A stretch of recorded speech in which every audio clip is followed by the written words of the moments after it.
the Hellraisers, which was with the Jim Godbolt agency, which is the same agency as the Swinging Blue Jeeps. Yeah, and that would go back, what, 1964, 65? Yeah, and we got the engagement to play the Witch Doctor Club in Hastings, which was right on the seafront, which was a circular room with a glass floor and a glass ceiling, which had lights in both, flashing lights, and all around the room was pictures of witch doctors, which you can imagine when the lights started flashing and everything else was quite good. But as we arrived there, I was road manager for the group, was taking all the gear in, set it up. Noticed on the left hand side was like a little cubicle, which is like the old cinema thing. The ticket come out of the slot, and there's a notice up there which said entrance fee 12 and sixpence, which includes 2 aspirins. And I spoke to the girl who was just inside there. I said, do you work in the box? And she said, yeah. So I asked her what the 2 aspirins were for.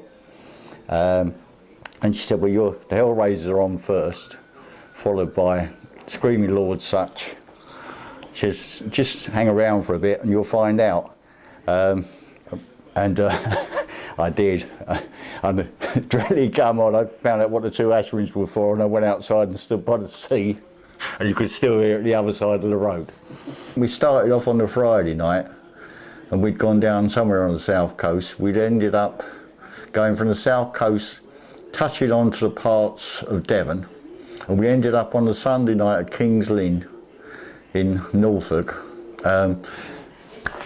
playing with this group, which I thought was one of the best R&B groups at the time. It's a group called Missing Links, and they come from the West Midlands, wasn't some of Birmingham area. And they went down really well, but the funny thing that happened there was that, again, when we got to King's Lynn, I got out and found the manager, explained who I was, got the dressing room set up and all the rest of it, but there was no lock on the door. Okay, so being stars of television after doing BBC Two Beat Room,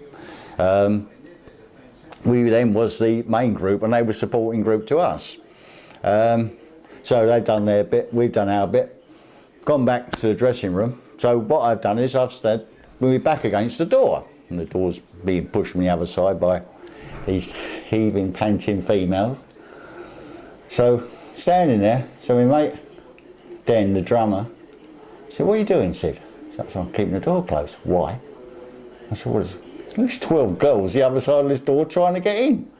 Yeah. So I opened the door and I went out to the van